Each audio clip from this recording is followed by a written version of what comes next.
Quelque part en ce moment, il y a un jardinier agenouillé dans la terre. Pas de tracteur, pas de pulvérisation chimique, pas de rouleau de tissu paysager noir à 40 $, juste une pile de vieux journaux, un tuyau d'arrosage et un parterre de terre qui n'a pas vu une seule mauvaise herbe depuis 3 mois. Pas une seule. Et si vous passiez devant ce jardin, vous supposeriez probablement qu'ils ont embauché quelqu'un. Vous supposeriez qu'il y avait un système coûteux en dessous. Vous ne devineriez jamais que le secret se trouvait dans leur bac de recyclage. Voici ce que j'ai besoin que vous considériez pendant les prochaines minutes. La technique que vous êtes sur le point d'apprendre n'est pas nouvelle. Elle n'est pas expérimentale.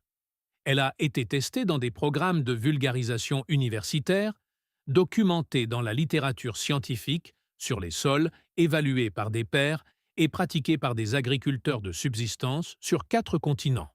Elle fonctionne avec la même certitude mécanique que la gravité. Et pourtant, si vous entrez dans un magasin de fournitures de jardinage aujourd'hui, vous ne trouverez pas un seul employé qui vous la recommandera. Parce qu'il n'y a rien à vendre. Ce n'est pas un accident.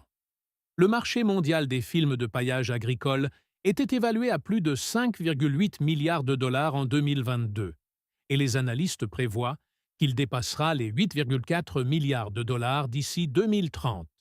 Il s'agit d'un marché presque entièrement construit sur le remplacement de quelque chose que vous possédez déjà. Quelque chose que vous avez lu ce matin et que vous étiez sur le point de jeter. Avant la fin de cette vidéo, vous allez comprendre exactement pourquoi cette substitution s'est produite, exactement comment la science fonctionne au niveau cellulaire et exactement quoi faire avec la pile de journaux dans votre garage demain matin. La question n'est pas de savoir si cela fonctionne. La question est de savoir qui profite de votre ignorance à ce sujet.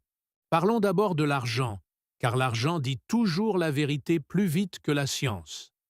L'industrie mondiale des films de paillage en plastique, les rouleaux noirs de feuilles de polyéthylène que vous voyez dans chaque pépinière, chaque entrepôt de rénovation domiciliaire, chaque catalogue de fournitures agricoles, a généré 5,8 milliards de dollars en 2022. D'ici 2028, ce chiffre grimpera à 7,2 milliards de dollars. D'ici 2030, les analystes de Grandview Research prévoit un plafond de 8,4 milliards de dollars. Il s'agit de 3 points de contrôle distincts de plusieurs milliards de dollars, tous construits sur une seule prémisse. Vous avez besoin d'un produit dérivé du pétrole pour faire ce que la cellulose en décomposition fait pour le sol depuis avant l'existence des humains. Les principaux acteurs de ce secteur, des entreprises comme BASF, Berry Global et Dow Chemical, ne se contentent pas de fabriquer des films plastiques. Ils financent la documentation de vulgarisation agricole qui atteint les conseillers agricoles de comté. Ils parrainent les publications commerciales qui forment la prochaine génération d'éducateurs en horticulture. Ils maintiennent des bureaux de lobbying à portée directe des comités budgétaires de l'USDA. Il ne s'agit pas d'un complot. Il s'agit d'une capture industrielle standard, documentée en langage clair par l'Organic Consumers Association et corroborée par des reportages d'enquête dans Civil Eats aussi récemment qu'en 2021. Et voici le chiffre qui devrait vous faire réfléchir. Un rouleau de 50 pieds de tissu paysager noir standard coûte entre 18 et 45 $ au détail. Il survit généralement 1 à 2 saisons de croissance avant que la fragmentation microplastique ne le rende à la fois inutile, sur le plan agronomique et dangereux pour l'environnement. Une pile de journaux ne vous coûte rien. Elle dure une saison complète, puis nourrit la biologie de votre sol en partant. Cet écart de prix, 0 $ contre 45 $, multiplié par 570 millions de fermes dans le monde entier, est la taille exacte de la menace économique qu'une pratique de paillage de journaux largement adoptée représenterait pour une industrie de 8,4 milliards de dollars. Ils n'ont pas supprimé cette connaissance avec une note de service. Ils ont simplement arrêté de l'enseigner. La technique n'a pas commencé dans un laboratoire. Elle a commencé avec une femme du Connecticut qui était fatiguée. Ruth Stout avait 45 ans en 1939 lorsqu'elle a décidé qu'elle en avait assez d'attendre que quelqu'un laboure son jardin. Son frère Rex Stout était occupé. Il écrivait des romans policiers de Nero Wolfe, et le sol n'avait pas été retourné. Elle est donc sortie avec une balle de foin, l'a posée directement sur le sol non labouré, l'a écartée pour planter ses graines et l'a ramenée sur la terre nue entre les rangées. À la fin de cette première saison, elle n'avait presque pas de mauvaises herbes, presque pas d'arrosage, et un sol plus foncé et plus doux que tout ce que ses voisins produisaient avec le labour conventionnel. Elle a continué à le faire pendant les 30 années suivantes. Elle en a parlé en 1955 dans son livre How to Have a Green Thumb Without an Aching Back, puis à nouveau en 1971 dans Gardening Without Work. L'establishment agricole l'a largement ignorée. Elle n'était pas une chercheuse accréditée. Elle était une femme avec une balle de foin. Ce sur quoi elle était tombée était le principe fondamental de ce qui serait plus tard formalisé sous le nom de paillage en lasagne, une pratique que Bill Mollison et David Holmgren intégreraient dans le système de conception de permaculture qu'ils ont développé en Australie entre 1974 et 1978.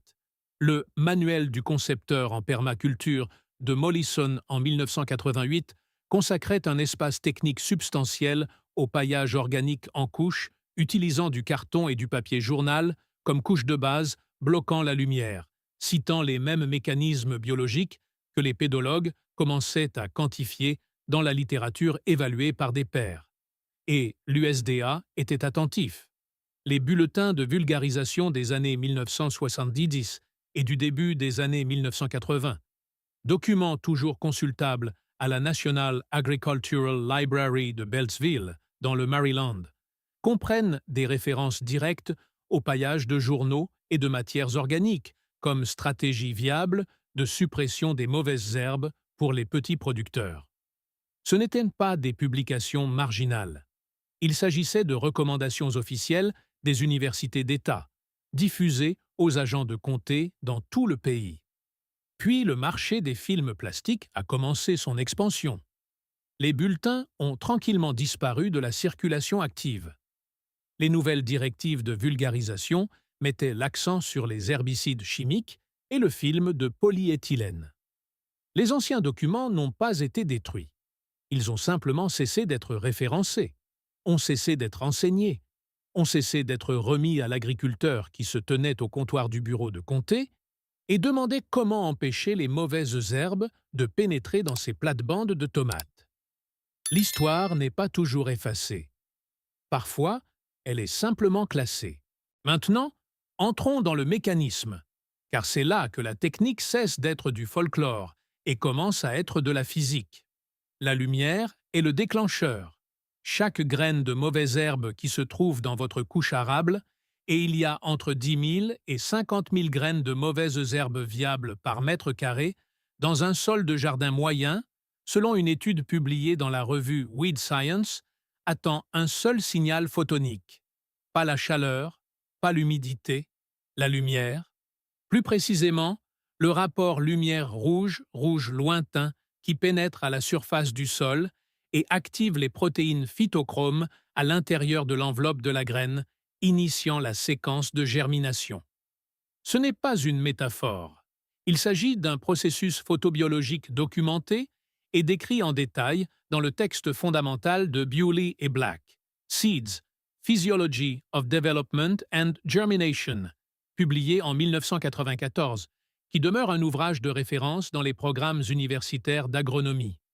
Lorsque vous déposez directement sur un sol humide 4 à 5 couches superposées de papier journal grand format standard, vous créez une barrière dont la densité optique est suffisante pour réduire la transmission du rayonnement photosynthétiquement actif à pratiquement zéro. Une seule couche de papier journal sec transmet environ 20 à 30% de la lumière incidente. 4 couches humides, comprimées et se chevauchant au joint, transmettent moins de 1%. Ce n'est pas de la suppression, c'est de l'élimination. Le déclencheur de germination ne se déclenche jamais. Les graines restent dormantes, puis meurent de faim, puis meurent. Aucun herbicide requis. Aucun produit pétrolier requis. Aucun achat récurrent requis. La science des matériaux, qui explique pourquoi le papier journal fonctionne mieux que le carton seul, se résume à la densité des fibres et au comportement à l'humidité. Le papier journal est fabriqué à partir de pâtes de bois mécaniques, principalement des fibres de cellulose de bois résineux, traitées sans les agents de blanchiment chimique utilisés dans le papier de bureau ou le couchage d'argile appliqué au papier magazine. C'est d'une importance capitale. Les encres, à base de soja utilisées dans l'impression de journaux depuis le début des années 1990, une transition largement motivée par le programme de partenariat industriel de l'American Soybean Association, documenté dans son rapport annuel de 1994, ne contiennent ni métaux lourds, ni composés d'hydrocarbures aromatiques qui pourraient s'infiltrer dans la biologie du sol. L'University of Missouri Extension a explicitement confirmé dans sa publication G6960 que le papier journal avec de l'encre à base de soja peut être utilisé en toute sécurité dans les potagers, y compris les plates-bandes où poussent des légumes racines en contact direct avec le sol. Une fois mouillées, ces fibres de cellulose gonflent latéralement, comblant les éventuels espaces microscopiques entre les feuilles et augmentant considérablement l'intégrité structurelle de la barrière. Le papier journal humide s'adapte aux irrégularités de la surface du sol, comme le film plastique ne le peut pas, éliminant ainsi les canaux de lumière qui se forment sous les feuilles rigides chaque fois que le sol est inégal. Ce que vous construisez n'est pas une barrière contre les mauvaises herbes. Vous construisez un système de coupure optique de précision à partir de matériaux destinés à la décharge. Et ce n'est que la surface de ce que cette couche fait sous votre jardin. Voici ce que l'industrie du film plastique ne pourra jamais mettre sur son emballage. Son produit tue le sol qu'il recouvre. Le film de paillis en polyéthylène crée ce que les pédologues appellent une couche limite anaérobie, une zone de privation d'oxygène directement sous la surface plastique, où les communautés microbiennes aérobies s'effondrent et sont remplacées par des populations bactériennes anaérobies qui produisent des sous-produits métaboliques toxiques pour les racines des plantes. Une étude de 2019 publiée dans la revue Science of the Total Environment, analysant des échantillons de sol provenant de champs de la province du Shaanxi, en Chine, après des décennies d'utilisation continue de paillis plastiques, a révélé des concentrations de particules microplastiques dépassant 1200 fragments par kilogramme de sol sec. Ces particules ne se dégradent pas, elles s'accumulent. Elles modifient la structure des agrégats du sol, réduisent les taux d'infiltration d'eau et interfèrent physiquement avec les réseaux diffs des champignons mycorhiziens, le système souterrain de communication et de transfert des nutriments dont dépendent entièrement les zones racinaires saines des plantes. Le journal fait le contraire. La cellulose, lorsqu'elle est colonisée par les communautés fongiques et bactériennes saprophytes naturellement présentes dans le sol du jardin, devient un substrat actif, une surface d'alimentation qui entraîne l'expansion de la population microbienne vers l'extérieur et vers le bas. Les recherches menées dans le cadre de l'essai à long terme sur les systèmes agricoles de l'Institut Rodal, menées en continu depuis 1981, font état d'augmentation constante de la teneur en matière organique du sol dans les plates-bandes gérées avec des systèmes de paillis organiques par rapport aux témoins nus ou recouverts de plastique. Une teneur plus élevée en matière organique signifie une capacité d'échange cationique plus élevée, ce qui signifie que votre sol retient le calcium, le magnésium et le potassium au lieu de les perdre par lessivage dû à la pluie. Ensuite, il y a le facteur ver de terre, et celui-ci n'est pas subtil. Eisenia foetida et Lumbricus terrestris, les deux espèces de vers de terre les plus couramment présentes dans les sols de jardins tempérés, réagissent à la décomposition de la cellulose comme une ville réagit à un nouveau quartier gastronomique. Une étude de 2003 parue dans la revue Bioresource Technology a révélé que la densité des populations de vers de terre sous les systèmes de paillis organiques était de 138%, supérieure à celle des parcelles témoins non paillées après une seule saison de croissance. Chaque ver de terre qui fait passer le sol dans son tube digestif produit des déjections dont les niveaux d'azote disponibles sont 5 fois plus élevés que ceux du sol environnant, les niveaux de phosphore 7 fois plus élevés et les taux d'activité microbienne 10 fois plus élevés, selon les mesures publiées par le Service de conservation des ressources naturelles dans son Soil Biology Primer. Et à travers toute cette activité biologique, la couche de papier journal fonctionne simultanément comme un réservoir d'humidité. La matrice de cellulose mouillée retient l'eau à l'interface de la surface du sol, réduisant les pertes par évaporation de 25 à 50% par rapport au sol nu, selon les recherches de vulgarisation du département d'horticulture de l'Oregon State University. Vous avez posé les nouvelles d'hier.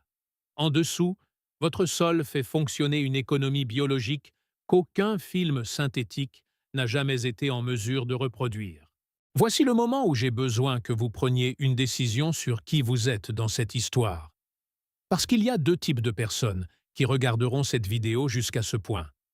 Le premier type trouvera tout cela fascinant, fermera l'onglet et se rendra au centre de jardinage ce week-end pour acheter le même rouleau de plastique noir qu'il achète toujours.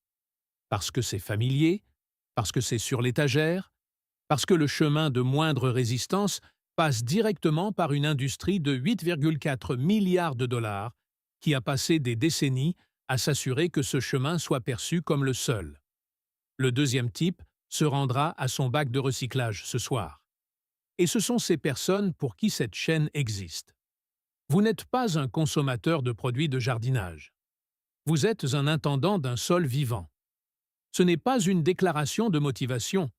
C'est une redéfinition fonctionnelle de votre rôle dans un système alimentaire qui a été délibérément conçu pour vous rendre dépendant d'intrants dont vous n'avez pas besoin. Voici maintenant exactement ce que vous faites. Vous récupérez du papier journal grand format standard, pas des pages de magazines glacées, pas des encarts publicitaires couchés, pas du papier thermique pour reçu, du papier journal ordinaire. Les sections en noir et blanc fonctionnent parfaitement. Les sections en couleur imprimées après 1993 sont également sûres, comme l'a confirmé Washington State University Extension, car la transition des pigments de métaux lourds dans l'encre des journaux en couleur était largement achevée dans les principales maisons d'édition américaines à cette date.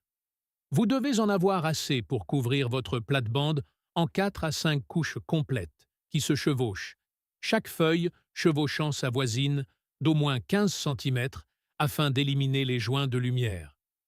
Avant de poser le journal, arrosez votre sol en profondeur. Vous voulez que le sol soit humide, pas saturé. Ensuite, posez votre première couche directement sur la surface du sol, en la lissant pour qu'elle s'adapte aux irrégularités. Humidifiez chaque couche abondamment avec un tuyau d'arrosage avant d'ajouter la suivante. L'humidité active le mécanisme de gonflement des fibres qui scelle les espaces microscopiques et lie les couches en une seule barrière unifiée. Sur les bords de votre parterre et autour des plantes existantes, chevauchez généreusement. Un espace de 5 cm à la bordure suffit à une colonie entière de coureurs d'herbes pour exploiter. Une fois que vos 4 à 5 couches sont posées et saturées, appliquez votre couche de finition immédiatement avant que la surface extérieure ne sèche et ne devienne un risque de vent. La paille est le choix traditionnel. Une couche de 5 à 7 cm offre un blocage supplémentaire de la lumière, régule la température de la couche de journal et ajoute une deuxième vague de matière organique à mesure qu'elle se décompose. Le paillis de copeaux de bois fonctionne tout aussi bien et dure plus longtemps dans la saison. Le compost seul est moins efficace comme couche de finition car sa granulométrie fine permet la pénétration de la lumière à la surface. L'ensemble du système ne vous coûte rien, sauf le travail de pose. L'équivalent commercial, 15 mètres de tissu paysager plus un sac de paillis décoratif, coûte entre 55 et 80 dollars au prix de détail actuel. Vous venez de construire un système biologique supérieur pour 0 dollars. Votre sol commencera à réagir dans les 2 semaines. À la fin de la saison, vous contemplerez un sol plus foncé, plus doux et plus vivant que tout ce qu'une feuille de plastique a jamais produit. Avant de prendre tout ce qu'il y a dans cette vidéo et de l'appliquer à chaque coin de votre propriété, je dois vous donner la partie que la plupart des contenus de jardinage ne vous donneront pas, les limites honnêtes. Le paillage au journal n'est pas une solution universelle. Dans les climats où les précipitations sont extrêmement élevées, précipitations annuelles moyennes supérieures à 1500 mm, ce qui comprend une grande partie du nord-ouest du Pacifique, la Colombie-Britannique côtière et de grandes parties de l'Asie du Sud-Est, les couches de cellulose peuvent se décomposer plus rapidement qu'une seule saison de croissance, créant parfois un tapis compacté qui entrave temporairement l'infiltration de l'eau au lieu de la faciliter. Le département d'horticulture de l'Université Cornell note dans sa documentation de vulgarisation que dans les environnements à forte précipitation, la couche de finition doit être suffisamment grossière, copeaux de bois plutôt que paille fine, pour empêcher la surface du journal de devenir une barrière hydrophobe lors de fortes précipitations. La technique fonctionne également mal dans les sols infestés de mauvaises herbes vivaces préexistantes impliquant des systèmes de rhizomes profonds. Le liseron, la prêle des champs et le chien-dent ont des architectures racinaires qui s'étendent de 1,2 à 1,8 mètres sous la surface du sol, bien en dessous de toute couche de paillis de surface. Une revue de 2011 dans Art Technology a confirmé que le paillage en couche supprime efficacement la germination des mauvaises herbes annuelles à des taux supérieurs à 90%, mais réduit l'émergence des mauvaises herbes vivaces de seulement 40 à 60% sans intervention supplémentaire. Et le papier journal provenant de publications utilisant d'anciennes formulations d'encre à base de pétrole, de plus en plus rares, mais pas impossibles dans certains marchés régionaux en dehors de l'Amérique du Nord et de l'Europe occidentale, doit être testé avant une application à grande échelle dans les parterres de production alimentaire. Ce sont de vraies contraintes. Connaissez-les. Travaillez dans leurs limites. Un outil que vous comprenez complètement, vos 10 outils auxquels vous faites confiance aveuglément. Si vous êtes arrivé à ce point de la vidéo, vous savez déjà quelque chose que l'industrie du tissu paysager de 8,4 milliards de dollars compte sur le fait que vous ne connecterez jamais en une seule image cohérente. Vous connaissez la science, vous connaissez l'histoire, vous savez exactement ce qu'il y a dans votre bac de recyclage en ce moment et ce dont il est capable. Alors, quand je vous demande de vous abonner à cette chaîne, je ne vous demande pas de soutenir un créateur de contenu. Je vous demande de faire quelque chose qui coûte à ces industries une fraction de leur marché à chaque fois qu'une autre personne apprend que la solution à son problème de jardinage se trouve déjà chez elle. Chaque abonné à cette chaîne est un client de moins qui entre dans une jardinerie pour acheter quelque chose dont il n'a pas besoin. Ce ne sont pas des mesures d'engagement, c'est de la résistance économique. Partagez cette vidéo avec une personne qui cultive de la nourriture. Juste une. Parce que la chose la plus efficace contre laquelle une industrie de 8,4 milliards de dollars ne peut pas se défendre, c'est que les gens se parlent. Les connaissances contenues dans cette vidéo ne sont ni radicales ni marginales. Elles sont documentées dans les bulletins de vulgarisation de l'USDA, les revues scientifiques du sol évaluées par des pairs et les programmes d'horticulture des universités accordés par l'État. Il n'a tout simplement jamais été dans l'intérêt financier de personne de vous les présenter. Cela change lorsque vous les partagez. Et si cela vous a fait repenser à ce qui se trouve dans votre cuisine, votre garage, votre tas de compost, attendant d'être reconnu comme l'intrant agricole qu'aucune entreprise ne peut breveter, qu'aucun détaillant ne peut majorer et qu'aucune industrie ne peut vous enlever, alors restez près de cette chaîne. Parce que la prochaine vidéo va vous montrer ce que votre eau de cuisson, vos cendres de bois et vos coquilles d'œufs broyés font à vos chiffres de fertilité du sol. et l'industrie des engrais va détester chaque seconde.